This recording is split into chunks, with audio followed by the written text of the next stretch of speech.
कराते हैं। Education subject से आपके मित्र यार भी होंगे तो आप जरूर उनको बताइएगा, ये क्लास उनके लिए महत्वपूर्ण है। आते ही प्रश्न नंबर 1 पे चलते हैं। कोई भी बात बीच में समझ में नहीं आया तो बताइएगा। क्वेश्चन दिया गया है कि एनसीईआरटी एनसीटीई को शाश्वत दर्जा देने और राज्य अध्यापक शिक्षा बोर्ड के गठन का सुझाव किस नीति द्वारा दिया गया। ठीक है, पहला दिया गया है कि प्रोग्राम ऑफ एक्शन 1986, राष्ट्रीय शिक्षा 1986, यानी कि जिसमें बात 1951 से लेकर के 1983 तक जितनी भी नीतियां बनी थी, उन नीतियों में जो भी सुझाव थे, जो बातें थी उस समय 1986 राष्ट्रीय शिक्षा नीति में माननीय राजीव गांधी जी ने बुलाया सबको, और बुला करके उन्होंने क्या किया कि जितनी भी राष्ट्रीय शिक्षा नीति या कोई भी आयोग बना है, समितियां बनी हैं, उनकी समीक्षा की गई। समीक्षा करने के बाद 1986 राष्ट्रीय शिक्षा नीति आई और उसको पूरा लागू करने के लिए प्लान ऑफ एक्शन को लाया गया। और यहाँ 2 ऑप्शन दे दिया, एक तो 86 भी दे दिया, प्लान ऑफ एक्शन भी दे दिया। ठीक है, अब यहाँ पे दिया है कि राष्ट्रीय शिक्षा नीति 2020 और अध्यापक शिक्षा 1986। ठीक है, अब इसमें हमें ध्यान देना है कि इसका आंसर क्या हो। ठीक है, एनसीईआरटी की अगर बात करें पर्सनल रूप से तो 1 सितंबर को स्थापना हुई थी। 1900 जो एनसीईआरटी थी, ये इसकी स्थापना 1 सितंबर को हुई थी, 1961 में हुई थी। ठीक है, अब ये क्या है, सम विश्वविद्यालय है, अब सम विश्वविद्यालय के रूप में काम कर रही है। ठीक है, कब ये बना सम विश्वविद्यालय। और हाँ, एक बात और बता दें, ये जो डीम्ड यूनिवर्सिटी जब से बनी, अब आगे इसमें पीएचडी के भी काम होने वाले हैं। पीएचडी के लिए भी सारे जितने भी एनसीईआरटी के क्षेत्रीय कार्यालय हैं और हर जगह पीएचडी का भी बहुत जल्दी फॉर्म आने वाला है, उसके लिए भी तो ये सम विश्वविद्यालय है। इसको 29 जुलाई का दिन था, अगर क्वेश्चन पूछ लिया जाए कि कब किया गया, 2023, जब तीसरा बर्थडे मनाया जा रहा था, राष्ट्रीय शिक्षा नीति 2020 का तीसरा बर्थडे मनाया जा रहा था, उसी समय इनको सम विश्वविद्यालय का दर्जा देने की बात की गई 29 जुलाई 2023 को। ये स्कूली शिक्षा के लिए कार्य करता है, एनसीईआरटी स्कूली शिक्षा के लिए कार्य करता है। और साथ साथ में एनएपी 2020 में जिक्र किया गया इनका, एनसीईआरटी का प्रौढ़ शिक्षा कार्यक्रम को बनाने के लिए, उनका करिकुलम बनाने के लिए और स्कूली शिक्षा करिकुलम बनाने के लिए जिम्मेदारी एनसीईआरटी को दी गई। और इसके बाद क्या है, एनसीटीई। एनसीटी किसके लिए काम करता है, एनसीटीई टीचर एजुकेशन के लिए कार्य करता है। इसकी स्थापना 1973 में होती है, 93 में एक्ट लाया जाता है और 17 अगस्त 1995 को पुनः इसका निर्माण किया जाता है फिर से। और इसके अध्यक्ष वर्तमान में डॉक्टर पंकज अरोड़ा हैं और प्रौढ़ शिक्षा में 35 वर्ष। बहुत बढ़िया, ऑप्शन हमारा कौन सा सही है, प्रोग्राम ऑफ एक्शन एनएपी 1986, यानी कि एनसीईआरटी को और एनसीटीई को साथ में जो है state board of teacher education को, बोर्ड का गठन करने की बात, शाश्वत दर्जा देने की बात और सुझाव देने की बात कहाँ पे की गई थी, तो वो कहाँ पे की गई थी, यानी कि प्लान ऑफ एक्शन में। क्लियर है सभी को। कोई ऐसा स्टूडेंट, कोई ऐसा बच्चा जिसको समझ में बात ना आई हो, वो जरूर बताएंगे।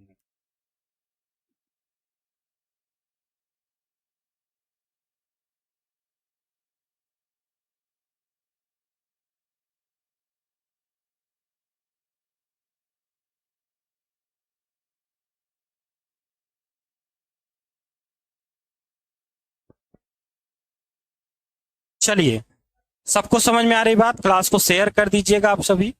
ठीक है, धन्यवाद शिवानी जी। क्लियर है, आगे बढ़ें। थोड़ा एनएपी 2020 के बारे में भी बता दें। एनएपी 2020 राष्ट्रीय शिक्षा नीति तीसरी राष्ट्रीय शिक्षा नीति और 29 जुलाई 2020 को इसको अंतिम रूप दिया गया। 31 मई 2019 को इसका ड्राफ्ट तैयार किया गया, के कस्तूरी रंगन की अध्यक्षता में बनाई। ठीक है,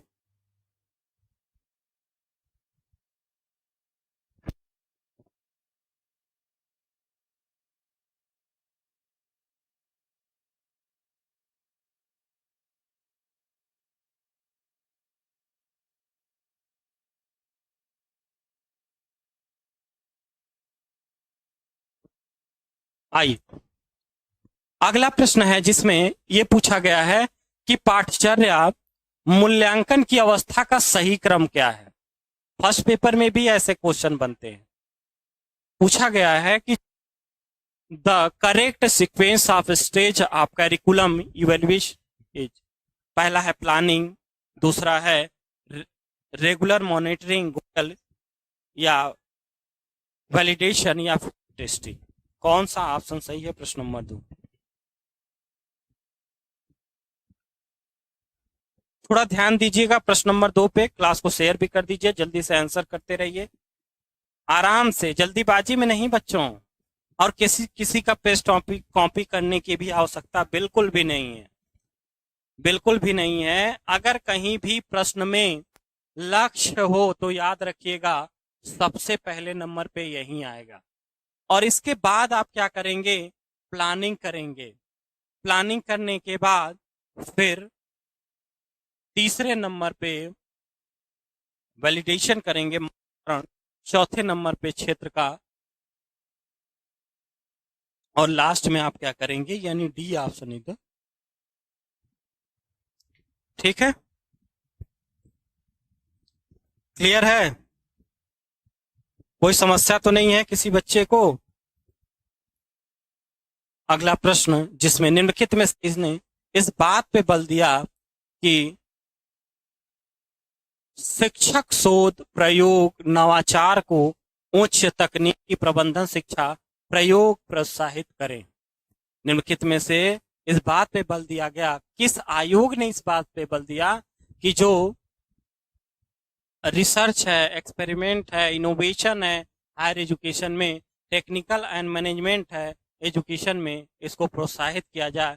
सेकेंडरी, और सेकेंडरी को ही क्या कहा जाता है?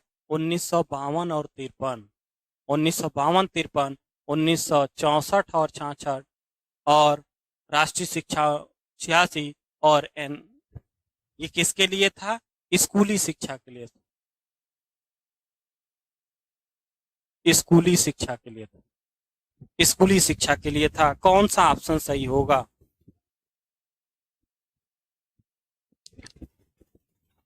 शोध प्रयोग नवाचार उच्च तकनीकी प्रबंधन शिक्षा में के लिए क्या किया जाए? कौन सा ऑप्शन है? National policy on education 1986।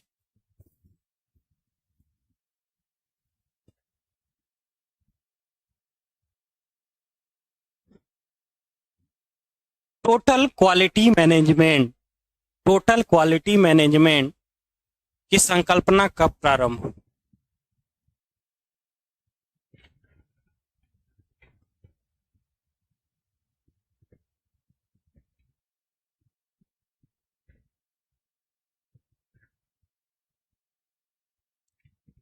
Total quality management टीक्यूम की संकल्पना कब दी गई थी?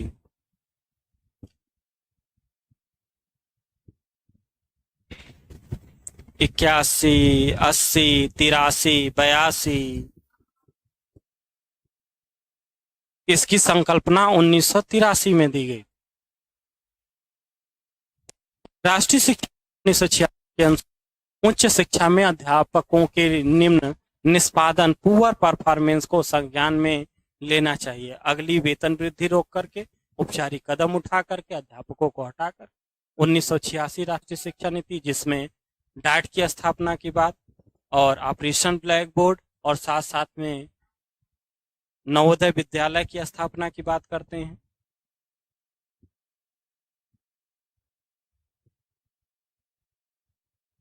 1986 राष्ट्रीय शिक्षा नीति को कितने भागों में बांटा गया था? कोई बता सकता है?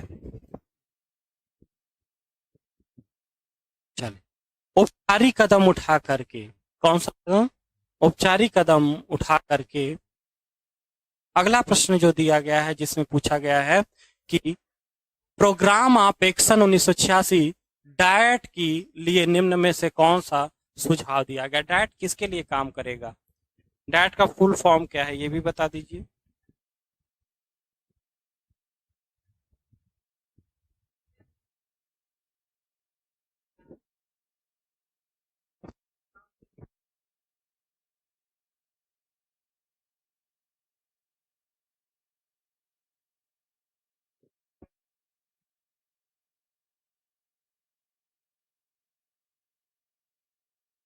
12 भाग में, वेरी गुड। कितने भाग में? 12 भागों में किया गया।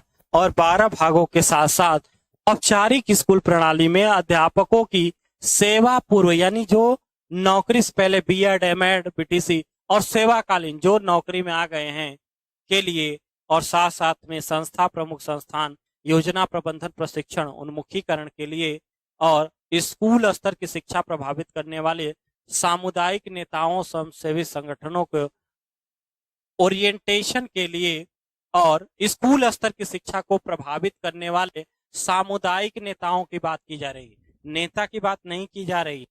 साथ साथ में क्रियात्मक अनुसंधान प्रयोग के लिए माध्यमिक शिक्षा के लिए कार्य नहीं करता, माध्यमिक शिक्षा के लिए कार्य नहीं करता है। क्या हुआ?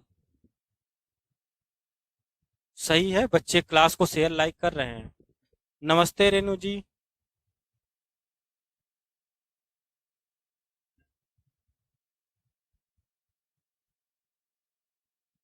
सर बस यहाँ क्वेश्चन सॉल्व होते हैं यहाँ, और बट हमें डीपली जाना है। अच्छा सोनी बेटा, एडमिशन ले लीजिए। यहाँ तो क्वेश्चन केवल कराया जाता है, जितना पॉसिबल हो उतना हम यहाँ पे बता देते हैं। बाकी ज़्यादा डिटेल में पढ़ना है बेटा तो इसके लिए एडमिशन लेना पड़ेगा। जितना ज़्यादा हो सके उतना ज़्यादा मैं कोशिश करता हूँ। आप मॉर्निंग में भी हमसे जुड़ सकती हैं, 8 बजे मॉर्निंग में, 8 बजे सुबह, सुबह 8 बजे फर्स्ट पेपर का क्वेश्चन पेपर कराते हैं। ठीक है, फर्स्ट पेपर जो कंपलसरी है यूजीसी नेट के लिए, 30 क्वेश्चन कराते हैं। आप सुबह 8 बजे भी जुड़ करके हमारे साथ पढ़ सकती हैं बेटा।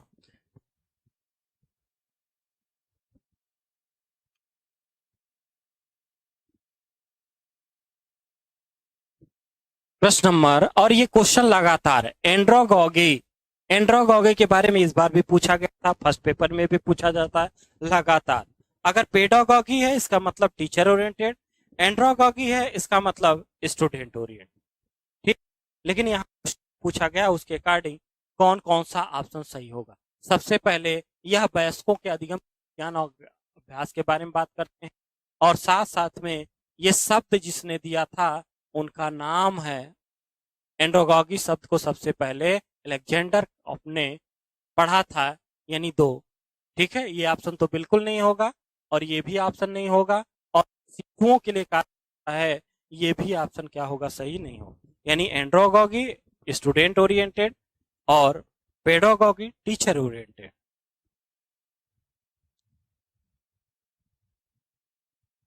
ठीक है, चलिए।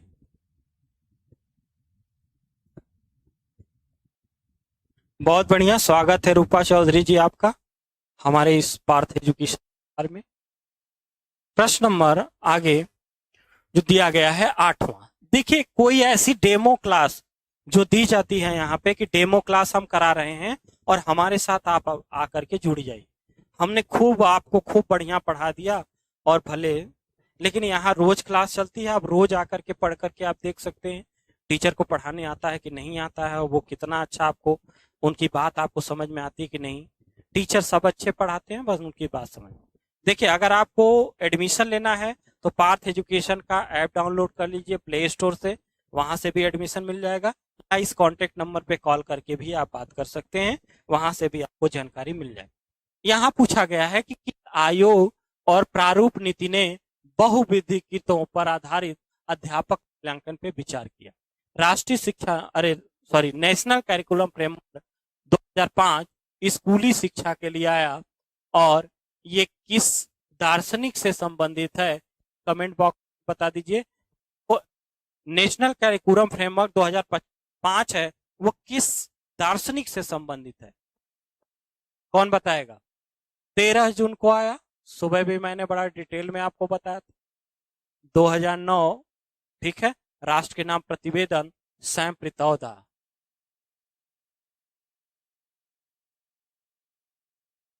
और राष्ट्रीय शिक्षा नीति 1986 जो सेकेंड राष्ट्रीय शिक्षा नीति, और कोठारी आयोग 1964 और 66 शिक्षा और राष्ट्रीय विकास राष्ट्रीय विकास, भारत का भविष्य, भारत का भविष्य उसकी कक्षाओं में निर्मित हो रहा है, उसकी कक्षाओं में निर्मित हो रहा है।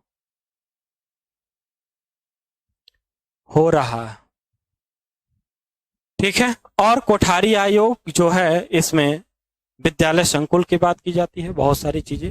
रविंद्रनाथ टैगोर, वेरी गुड, इनसे संबंधित उनका नाम है टैगोर। क्या है? टैगोर, वेरी गुड, बहुत बढ़िया। तो यहाँ पे ऑप्शन कौन सा सही होगा? ऑप्शन आपका जो सही है, नेशनल पॉलिसी। ठीक है भाई, सभी को कोई दिक्कत तो नहीं है? 10+2+3 की स्टैक जो अपनाया गया राष्ट्रीय शिक्षा नीति 1986 में, यहाँ पे पूर्ण रूप से अपनाया गया। ऑपरेशन ब्लैक बोर्ड, ठीक है, उसके साथ साथ में दूरस्थ शिक्षा की भी बात की गई थी। शिक्षक, प्रशिक्षण, शिक्षक की जवाबदेही, शैक्षिक अवसरों की समानता, बहुत सारी बातें। सबसे पहले तो कोठारी आयोग ने शैक्षिक अवसरों की समानता की बात की। यहाँ पे सूक्ष्म शिक्षण, जिसमें स्टेप कितने होते हैं, 6 स्टेप की बात की जाती है। और सबसे पहले होता है प्लानिंग, प्लानिंग के बाद टीचिंग, टीचिंग के बाद फीडबैक, ये 3 स्टेप हो गए। चौथा स्टेप रीप्लानिंग, रीटीचिंग और यहाँ पे रीफीडबैक, यानी कि कुल 36 मिनट का टाइम होता है, 6-6 मिनट का। और स्टेप कितने होते हैं? 6 स्टेप, कहीं कहीं 5 भी स्टेप होते हैं। और सबसे पहले सूक्ष्म शिक्षण की बात सबसे स्टैनफोर्ड विश्वविद्यालय में एलन वुड्स और एचिसन ने, इन लोगों ने किया, जहां पे हम क्लास के आकार को कम कर देते हैं, टाइम को भी कम कर देते हैं और कैरिकुलम को भी कम कर देते हैं, सिलेबस को भी, मतलब जो पाठ्यचर्या हम बनाने जा रहे हैं, जो पढ़ाने जा रहे हैं, उसको भी कम कर देते हैं। तो ये सारी चीजों को कम करके हम यहाँ पे, तो अगर ऑप्शन को सिलेक्ट किया जाए तो कौन सा ऑप्शन आएगा? C option is the correct option. एक क्वेश्चन पूछा जाता है कि प्लानिंग और रीप्लानिंग हम कहाँ करेंगे? तो रीप्लानिंग हम कहाँ करते हैं? हम रीटीचिंग के आसपास करते हैं या टीचिंग के प्रोसेस में करते हैं, इंटरेक्टिव में। स्टेज की बात अगर किया जाए तो जो दूसरा स्टेप होता है शिक्षण की, उसी में हम क्या करते हैं? रीप्लानिंग की व्यवस्था करते हैं। अगला प्रश्न, निम्नलिखित में से उसके वर्ष के अनुसार आपको क्या करना है? बताना, वर्ष के अनुसार। PWD एक्ट और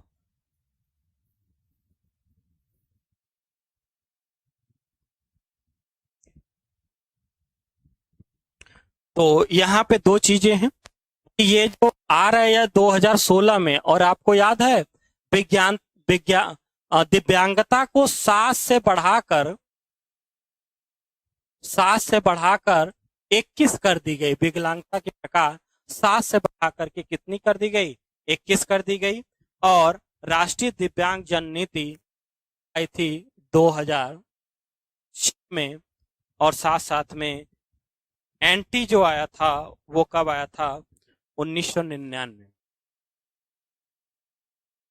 ये डेट लगातार पूछा जाता है। और युवा,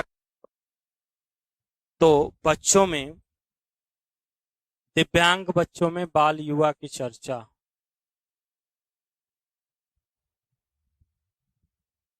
ठीक है, आज 1992 में। और एक कार्य योजना जो आई थी वो 2005। अब इसको बताइए कौन सा आपको वो लग रहा है?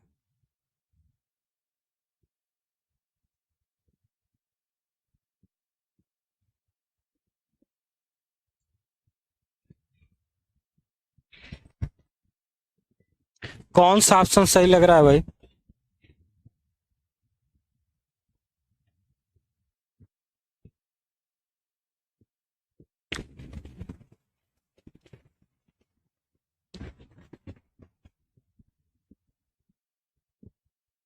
आराम से पढ़ करके बताइए भाई, सबसे पहले कौन सा आएगा?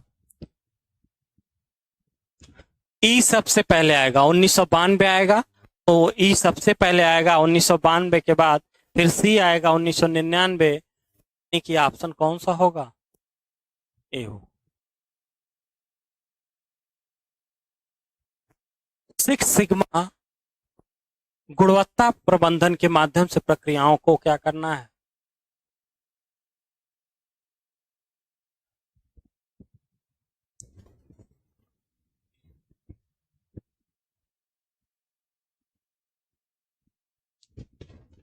सिक्स सिग्मा में किसका यूज करते हैं? एक बार स्टेप भी पूछा था। टीमैक का यूज करते हैं सिक्स सिग्मा में।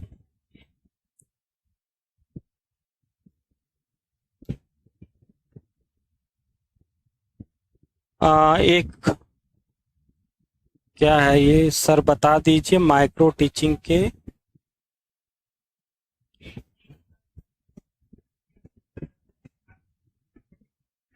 अरे ये तो बता दिया उनको। अमृता जी वहीं तो बताया, चीसन थे, बूस थे और एलन थे, उन इन्हीं तीनों को तो माना जाता है। ये सब मित्र थे, साथ में स्टार्ट किए थे। अमृता जी ठीक है, समझ में आई बात?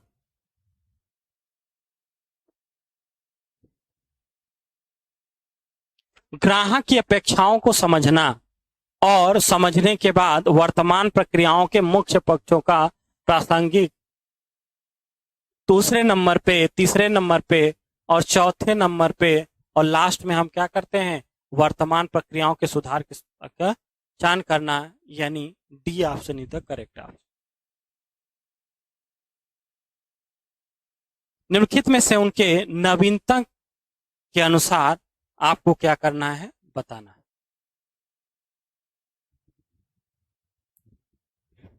ठीक है, नवीनतम में नए, जिसका 1994 में यूजीसी के द्वारा स्थापना होती है। वर्तमान में एनएपी 2020 ने इनका नाम कह एनएनसी कर दिया। एनसीटी की स्थापना 1973, 93, 1995, यूजीसी 28 दिसंबर 1953 और 1956 और एनएपी के according 2020 higher education grant commission. NCERT का सितंबर 1961, ठीक है, और नेपा 1962 सम विश्वविद्यालय प्रशासन और प्रबंधन के लिए काम करता है। प्रशासन और प्रबंधन के लिए कार्य करता है। ठीक है, चलिए बताइए कौन सा आंसर होगा? अरेंज करके बताइए जल्दी से।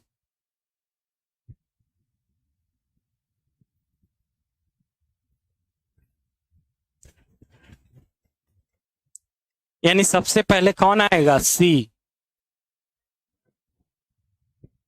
ठीक है, आगे बढ़ा जाए।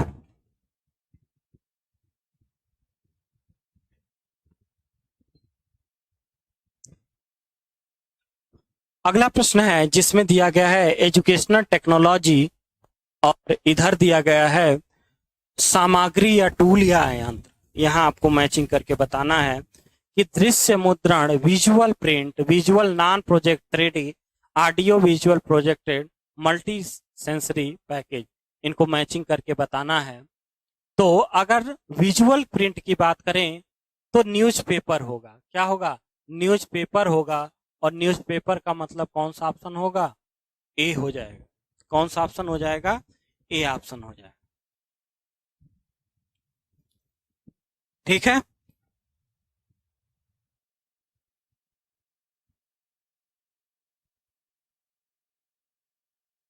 यहाँ थोड़ा ध्यान दीजिएगा, काफी आप लोगों को समस्याएं आती हैं।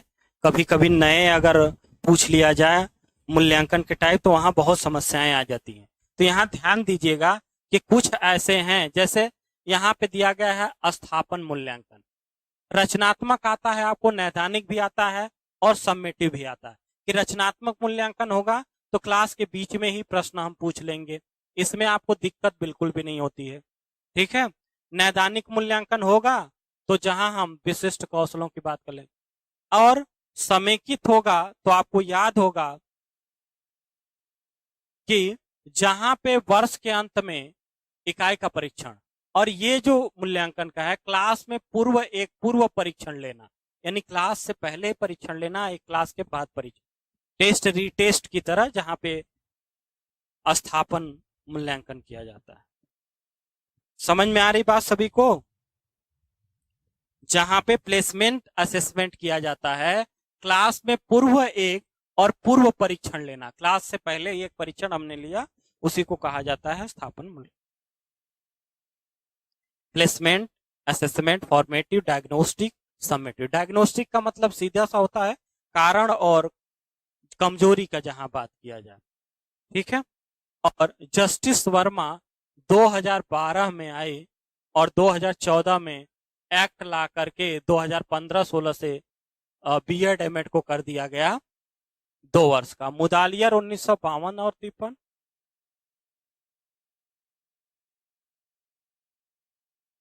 52 और 53। एसपाल समिति 1992, 93 प्राथमिक शिक्षा, शिक्षा बिना बोझ के। 2009 में ये उच्च शिक्षा के लिए, 2009 में उच्च शिक्षा के लिए। और कोठारी आयोग तो आप जानते हैं 64-66। अब यहाँ पे मैचिंग करके बताना है। और यशपाल समिति शिक्षा बिना बोझ के, यानी सी का ऑप्शन कौन है? यहाँ पे 2 ऑप्शन आ रहे हैं सी के, ठीक है। सी के 2 ऑप्शन आ रहे हैं, तो कौन सा होगा? यानी कि जस्टिस वर्मा इन्होंने शिक्षक शिक्षा की बात किया था, यानी ऑप्शन कौन सा हो जाएगा? समझ में आ रही बात सभी को? कोई दिक्कत, समस्या, परेशानी? माध्यमिक शिक्षा जो थी, माध्यमिक शिक्षा आयोग जो था, ये बहुउद्देशीय विद्यालय की बात करता है, बहुउद्देशीय विद्यालय की बात करता है, वकालत करता है। और बहुउद्देशीय विद्यालय की बात सबसे पहले जिसने किया था उसका नाम था ताराचंद समिति। लेकिन ये समिति का उद्देश्य स्पष्ट नहीं थे, 1948 में आई थी, तो इसको हटा दिया गया। और ठीक है, अगला प्रश्न है जिसमें विश्वविद्यालय के लिए नैक के प्रत्यायन के रूप में पूछा गया है। और यहाँ पे 3 ऑप्शन केवल दिए गए हैं, 3 ऑप्शन दिए गए हैं, और जल्दी से बता दीजिए क्या होगा।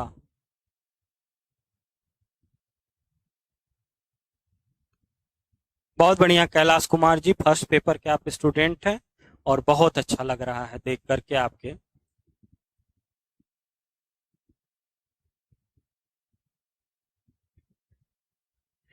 देखिए, ये एजुकेशन वाले नहीं बता पाते हैं, कैलाश जी फर्स्ट पेपर के स्टूडेंट हैं और कितना बेहतरीन तरीके से बता रहे हैं।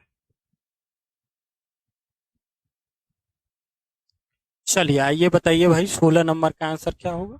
16 नंबर में पूछा गया है कि समता को सुनिश्चित करना, किसको करना? एंसरिंग क्वालिटी को, क्वालिटी के साथ साथ शांति नहीं, इसी और साथ में सामाजिक न्याय लक्ष्य के कार्य को करना, सत्य से यहाँ कोई लेना देना। यानी कौन सा ऑप्शन है? C option. फिर वही क्वेश्चन चेंज लग रहा। हाँ, नैक का ही क्वेश्चन है कि निम्नलिखित में से कौन सा उच्चतर शिक्षा संस्थानों के मूल्यांकन के लिए संकेतन के रूप में होता है? संकेतन के,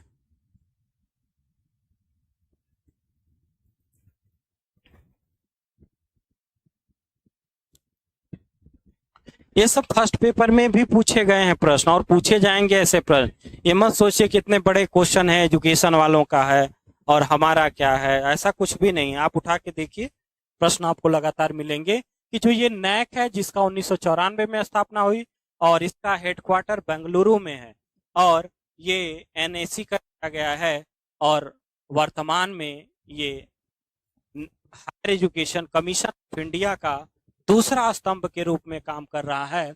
और ये इसके जो मानक हैं उन मानकों में कौन कौन सा है? तो शिक्षण, अधिगम और मूल्यांकन। लेकिन आप कहेंगे गुरुजी कैरिकुलम होता है ना, इसका मेन पार्ट होता है, लेकिन को कैरिकुलम एस्पेक्ट की बात नहीं की गई है, ठीक है। और साथ साथ में विद्यार्थी समर्थन की बात की गई, और साथ में इंस्टीट्यूट वैल्यू बेस्ड इसकी बात की गई। यानी ऑप्शन हमारा कौन सा है? बी सही है, डी ऑप्शन बिल्कुल भी सही, बी और डी और ई।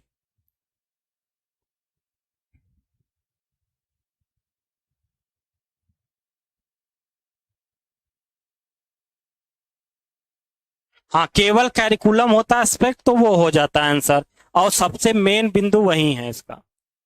अगला प्रश्न आपके सामने, राष्ट्रीय शिक्षा नीति 1986 में क्या क्या बातें की जाती हैं?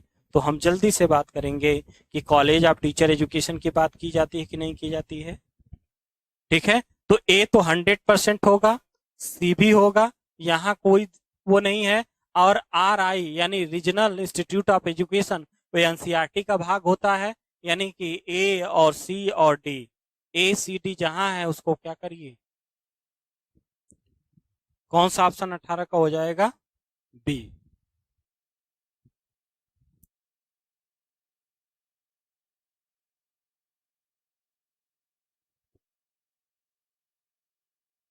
अगला प्रश्न जिसमें दिया गया है राष्ट्रीय शिक्षा नीति 2020, इतना बड़ा प्रश्न है लेकिन सेकेंड लगते हैं इसको सॉल्व करने में, एकदम सेकेंड, चुटकियों में।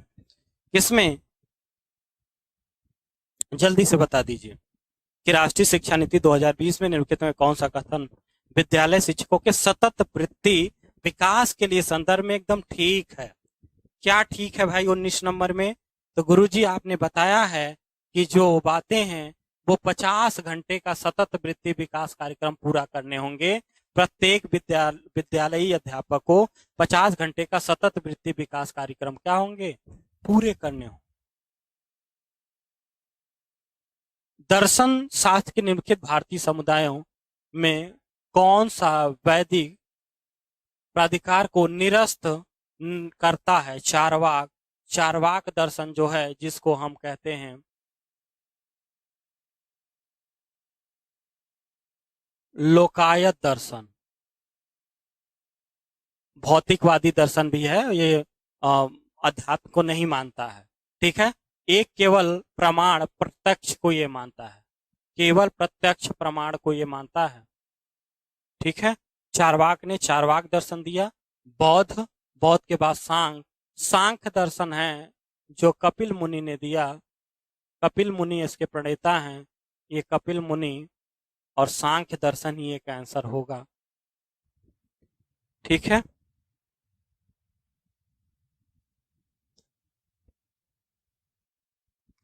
फर्स्ट पेपर में बड़ा पूछा जाता है, और ये यहाँ आता है महात्मा बुद्ध का नाम, यहाँ आता है महावीर स्वामी का नाम, और यहाँ जो मोक्ष की बात की जाती है वो मोक्ष के रूप में होती है। ये मोक्ष यहाँ पे होता है निर्वाण के रूप में, और वहीं होता है कैवल्य के रूप में। इसके रूप में कैवल्य, ये शब्द इनसे जुड़े हुए हैं, इनको भी ध्यान रखना है, सब प्रश्न आते हैं।